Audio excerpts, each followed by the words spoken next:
Acción, conversatorio tecnológico en la ingeniería en sistemas de información, UTN, Facultad Regional Delta. Hoy con el grandísimo placer de estar con Silvia Torres Carbonell, con Luis Quintero, con Gonzalo Payer y con Francisco Leonardi.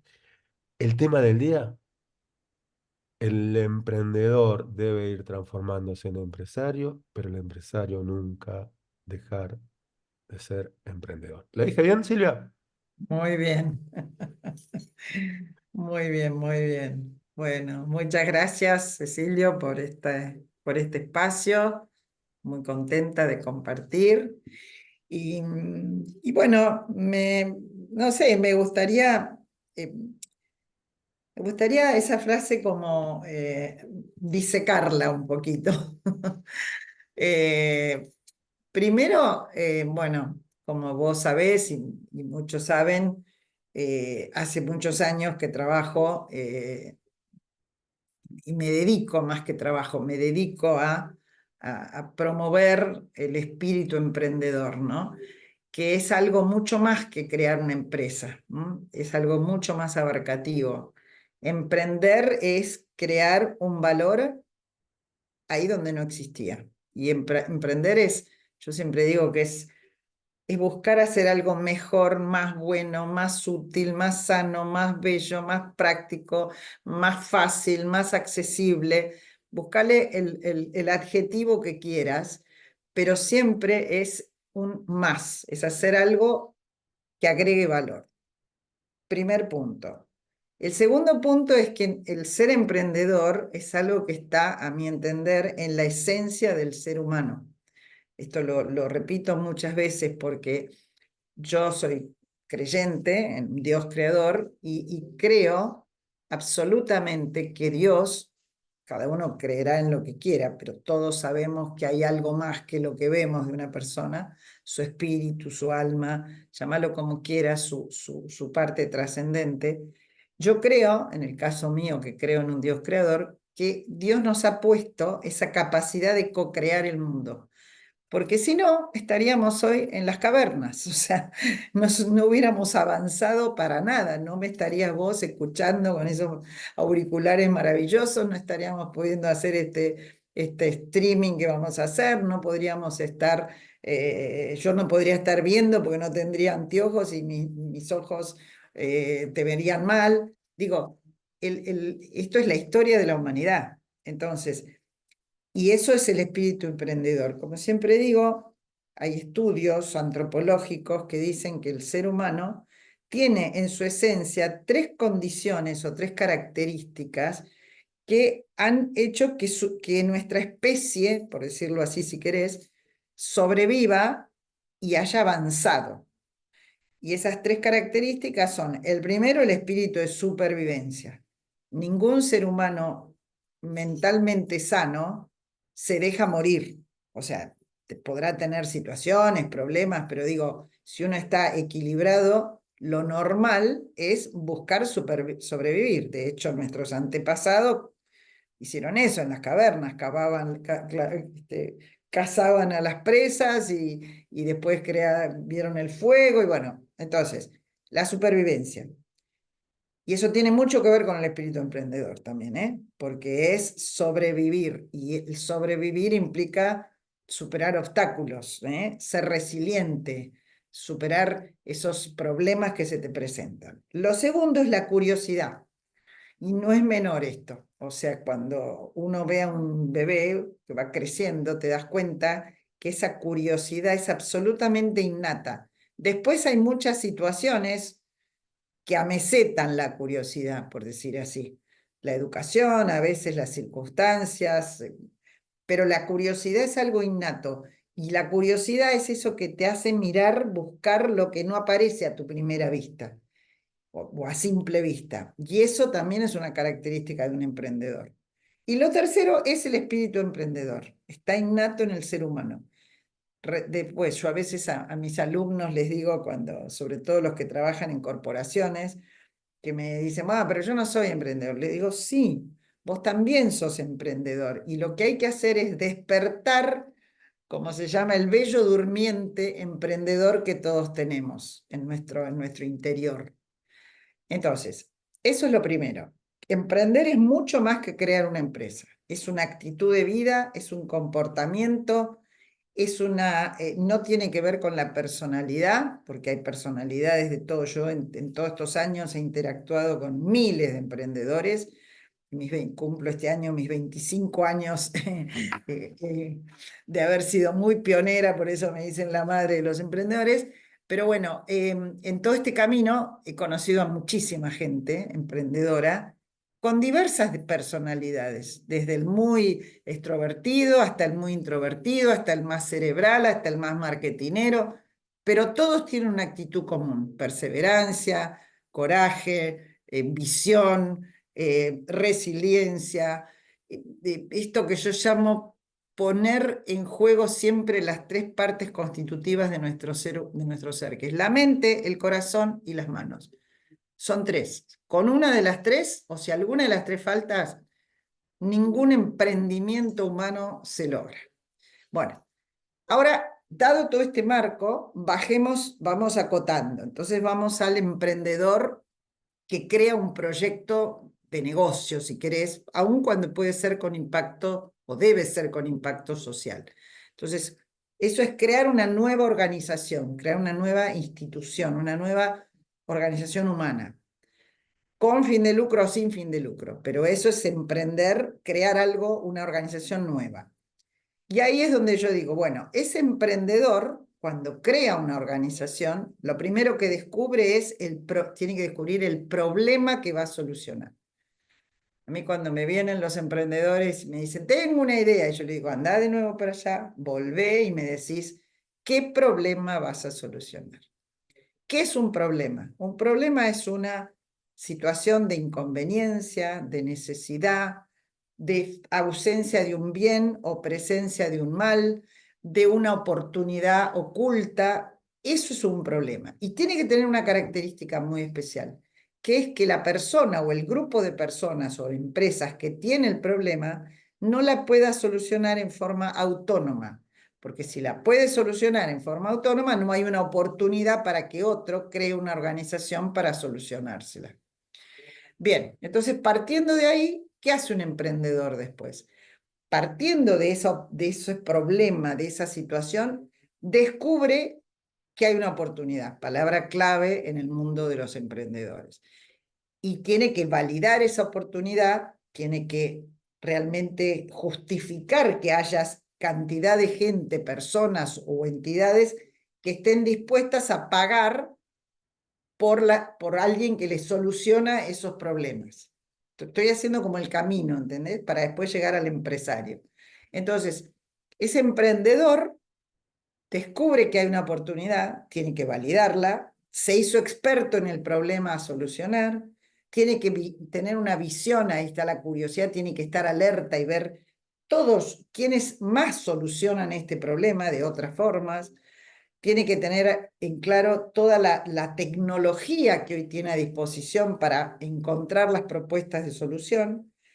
Y después, una vez que arma su modelo de negocio, que hoy llamamos modelo de negocio, es cómo va a generar cuatro verbos y un único sustantivo, que es cómo va a generar valor, cómo va a producir ese valor, cómo va a entregar ese valor y cómo va a capturar valor. Esos son los cuatro verbos que en el modelo del Business Model Canvas, del Canvas de Osterwilder, los bloques que están en ese lienzo de modelo de negocio, en última instancia te llevan a estas cuatro acciones que tiene que hacer todo emprendedor. Generar valor para otro, ahí está la propuesta de valor y entender a quiénes.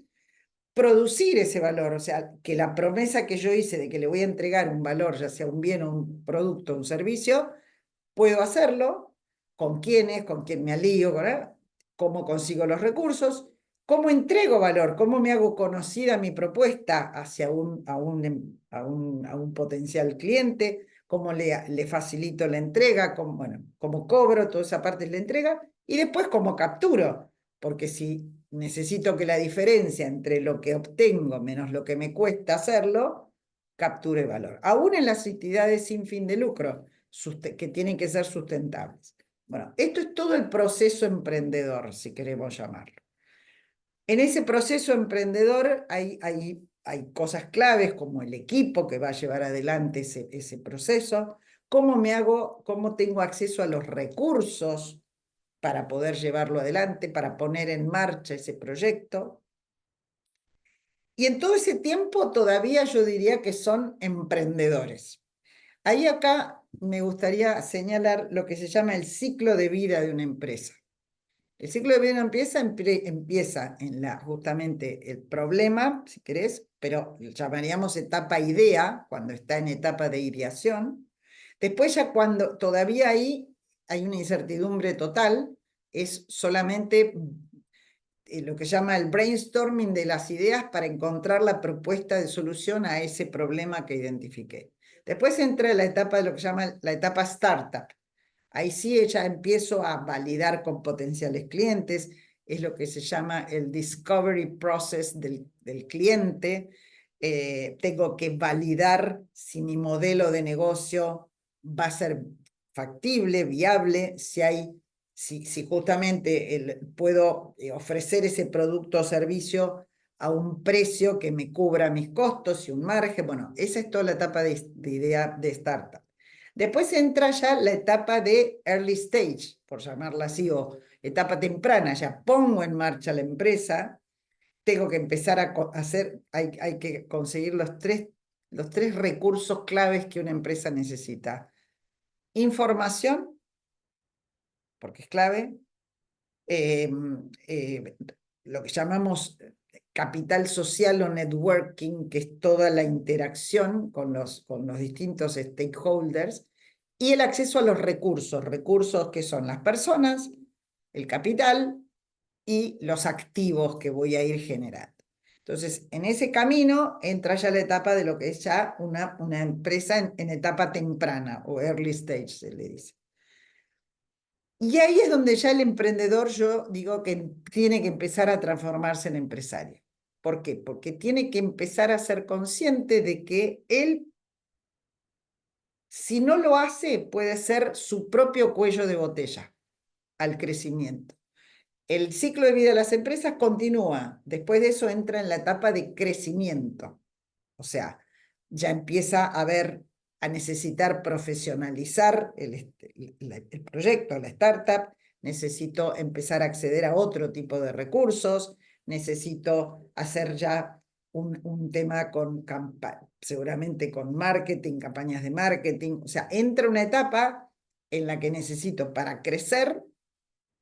Lo que no tiene que hacer el emprendedor es ser su propio tapón, llamarlo así. Y además empiezo a tener que liderar un grupo de personas, que ya no son mi grupo inicial de amigos o de compañeros con los que empecé el proyecto, y ni siquiera los primeros colaboradores, llamarlos si querés así. Entonces empiezan a ser necesarias otras skills, otras capacidades, ¿m? Que tienen que ver con liderazgo, con estrategia, con comunicación, con mucho ya con procesos, con metodologías. Bueno, entonces ahí se empieza a transformar, tiene que ir transformándose en un empresario. Después viene lo que se llama la etapa de expansión de una compañía, que no es un crecimiento, sino ya es una expansión, que puede implicar ir a nuevos mercados, a generar a nuevos productos o servicios, a diversificarse. Bueno, con mucha más razón ahí empezás a necesitar, bueno, ese crecimiento, que llamémoslo exponencial si todo va bien, ¿no? La expansión en ese sentido. Y después, en general, las empresas entran en una etapa de madurez. En esta de expansión, obviamente que hay crecimiento importante de ventas, de cash flow, de rentabilidad, de margen. Y después, si todo va bien, entras en una etapa de madurez. Una etapa de madurez donde hay resultados positivos, pero por ahí ya no es tan fácil dar grandes saltos. Y ahí es donde yo digo que el empresario nunca debe dejar de ser emprendedor. ¿Por qué? Porque tiene que seguir permanentemente abierto a la innovación, a los cambios, a las nuevas tendencias. Y ahí es donde vos ves las empresas que han sido muy exitosas, pero que si no tienen esta mentalidad en sus mandos altos o en sus dueños, y a veces el éxito las ameseta, ¿entendés? O es un corset para su crecimiento. Entonces, ¿por qué digo que el emprendedor se va transformando en empresario y el empresario nunca debe dejar de ser emprendedor? Porque siempre tiene que estar abierto, alerta, y ni hablar en un momento como el que vivimos. Tal vez hace 100 años, una empresa, un emprendedor que se transformaba en empresario, podía estar toda una generación o la siguiente generación sin cambios disruptivos, por ejemplo, tecnológicos. Entonces tenemos industrias que fueron exitosas y que quedaron así y siguieron siendo exitosas porque el entorno externo no les exigía este estar permanentemente innovando, estar ayornados, ¿no? Entonces, lo que quiero decir es que hoy, más que nunca, con los cambios que tenemos permanentes, con la tecnología, con cambios en las tendencias, bueno, es como imposible imaginar que un empresario se pueda, a ver, puede, pero se pierde muchas oportunidades si no cambia esa mentalidad. Entonces, por eso digo que el emprendedor. Y por el otro lado, también lo digo porque el emprendedor tiene algo que es mira, en los miles de proyectos que he visto, te diría que en el 99,9% su motivación no es ganar plata, o al menos no es solo ganar plata. Es otra cosa, es tener impacto, es dejar una huella, es generar algo mejor que lo que existía, es crear una organización. A veces el empresario, cuando ya se acostumbró por ahí a eso, pierde la noción de impacto. Y yo, como digo hoy, el emprendedor, pero sobre todo el empresario, yo le agregué dos impactos más, viste que se habla del triple impacto: impacto económico, impacto social y impacto ambiental. Yo le agrego dos más: el impacto humano. ¿Por qué? Porque en el minuto que vos creas una organización con otro, estás teniendo un impacto humano. Estás tratando, una empresa es una organización de personas, primariamente es una organización de personas. Entonces, esa relación humana, cuando la empresa es tan grande, y a veces se puede perder. Y yo no digo que sea el dueño o el número uno que la tenga que tener con los 5.000 o 80.000 empleados como tiene hoy Mercado Libre, pero tiene que crear una cultura que derrame, ¿m? Y que genere que no se pierda ese espíritu o ese valor o ese propósito que tuvo cuando la creó. Y el quinto impacto que le agregué es el impacto ciudadano o cívico. ¿Por qué? Porque yo creo que la empresa es una célula vital de la sociedad. De hecho, es la única capaz de generar prosperidad. ¿Por qué? Porque genera empleo genuino, produce bienes y servicios para otros, paga impuestos que en un Estado no corrupto y eficiente se transforman en bienes públicos. Ese es el círculo virtuoso de la prosperidad. Esto no lo digo yo.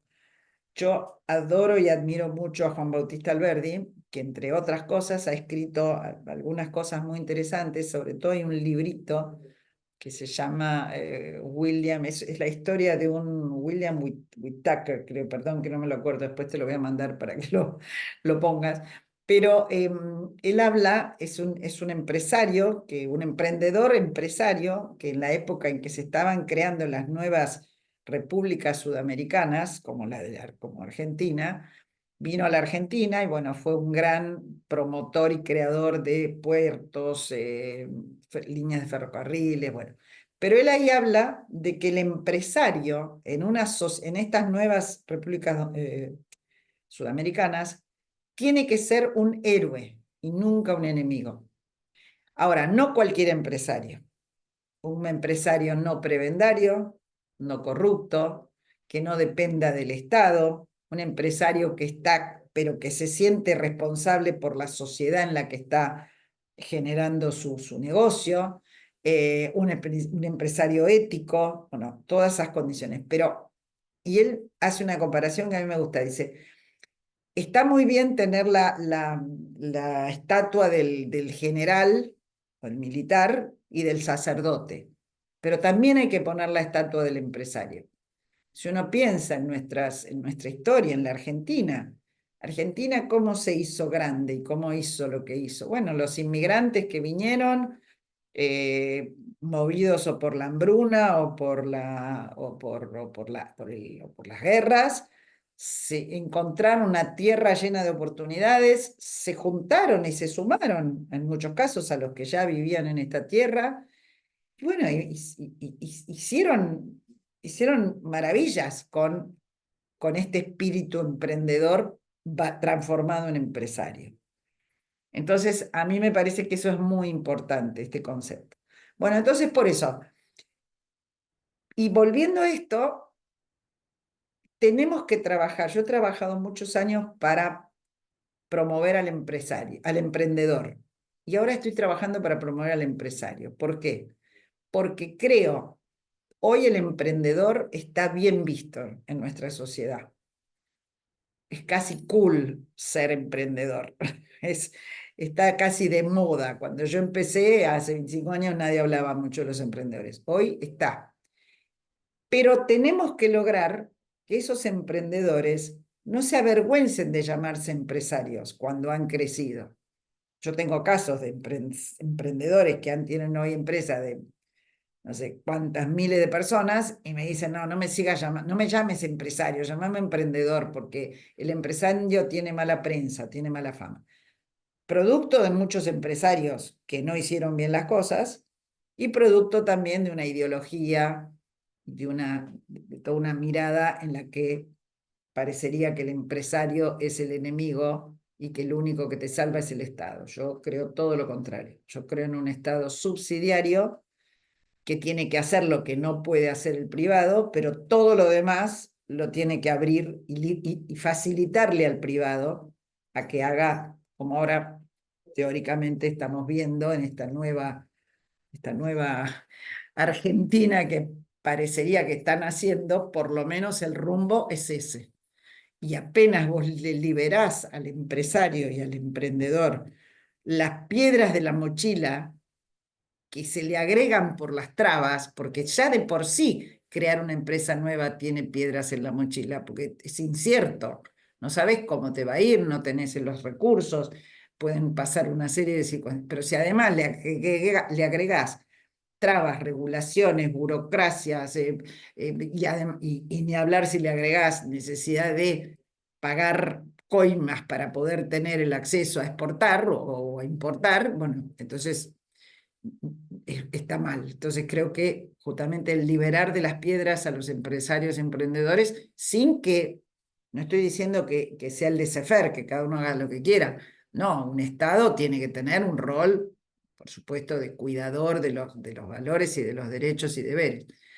Pero bueno, un poco esa es la mirada de lo del emprendedor y empresario. Y me gusta, y voy viendo casos mira, justo hoy estaba hablando con un profesor colega mío del caso de Mercado Libre. Mercado Libre se preocupa mucho, yo conozco mucho desde su nacimiento, pero sé hoy tiene 80.000 personas contratadas Mercado Libre, más 500.000 creo que son en personas un poco más que viven de Mercado Libre, pero a lo que voy es un gran desafío para un emprendedor como fue Marcos Galperini y todo su principal equipo, seguir manteniendo la cultura de Mercado Libre y de lo que representa eso.